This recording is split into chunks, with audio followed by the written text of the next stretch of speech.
The Great Wall of China is not visible from space. Yang Liwei, China's first astronaut, orbited the Earth 14 times in 2003. He looked for the wall. He could not see it. Even from the moon, the claim is physically impossible. The wall would need to be thousands of miles wide to register. It is not. So how did this become one of the most repeated pieces of trivia on the planet? This is a case file. The suspect is a fact that was never true. The evidence has been sitting in orbit for decades.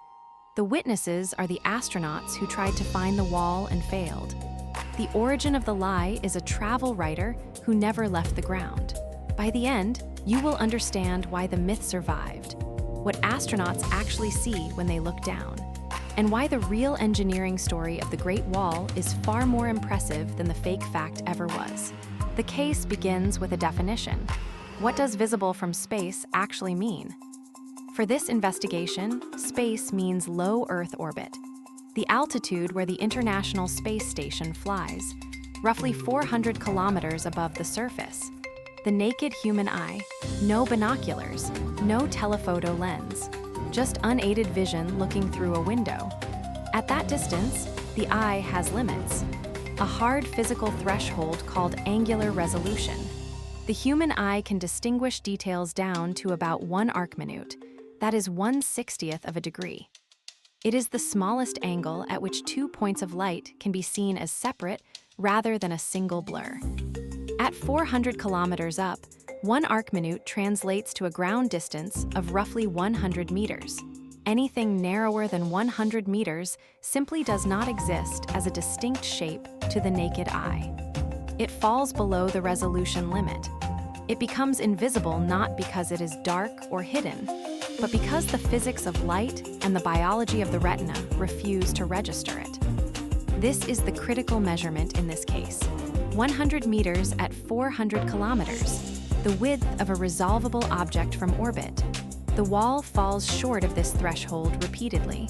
Now examine the wall itself.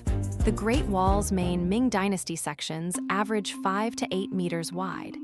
At its widest points, perhaps 15 meters. At its narrowest, barely 4.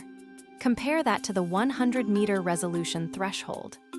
The wall is 10 to 20 times too narrow to resolve as a distinct line. The math is not ambiguous.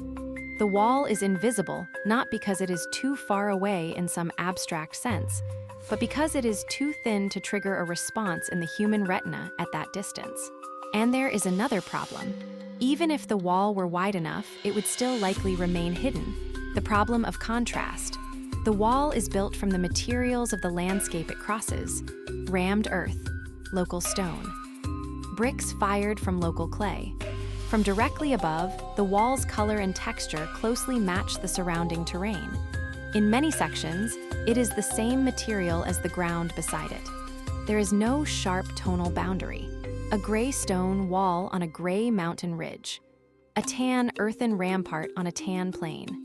The structure dissolves into the background. For an object to be visible, it needs either size above the resolution limit or contrast high enough to stand out. The Great Wall fails both tests.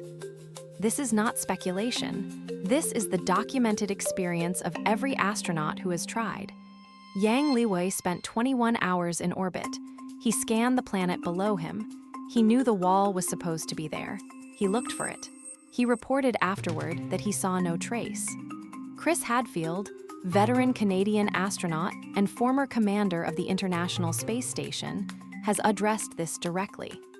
From the station's cupola window, with the entire Earth sweeping past below him, he could not see the wall without optical aid. He has said so repeatedly in interviews, on social media, in public talks. The wall is not a casual sight. It is not even a difficult sight. It is an absent sight. Liu Chiao, a former NASA astronaut who spent over 6 months on the International Space Station, has stated the same. He photographed China from orbit multiple times. He knew exactly where the wall was. He could not see it with his naked eye. He has been categorical about this. The wall is too narrow. It blends in too well.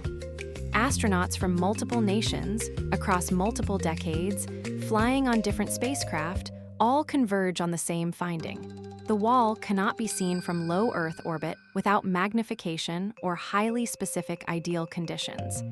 And those ideal conditions are so rare that even then, the sighting is tentative and contested. The physical evidence is consistent. The witness testimony is uniform. The resolution math backs both. The myth is false. So where did it come from? The crime scene moves backward in time, not to space, to the ground. To European travelers and writers centuries before the first rocket ever launched. The idea that the Great Wall was visible from a great distance predates spaceflight. In the 18th and 19th centuries, European travelers to China returned with descriptions of the wall's immense scale. These accounts were often second-hand, exaggerated, and translated through multiple languages. The wall became a marvel of the unknown East, a structure so vast it could be seen from the moon. Even then, before telescopes were powerful, before photography was widespread, the claim was speculation dressed as fact.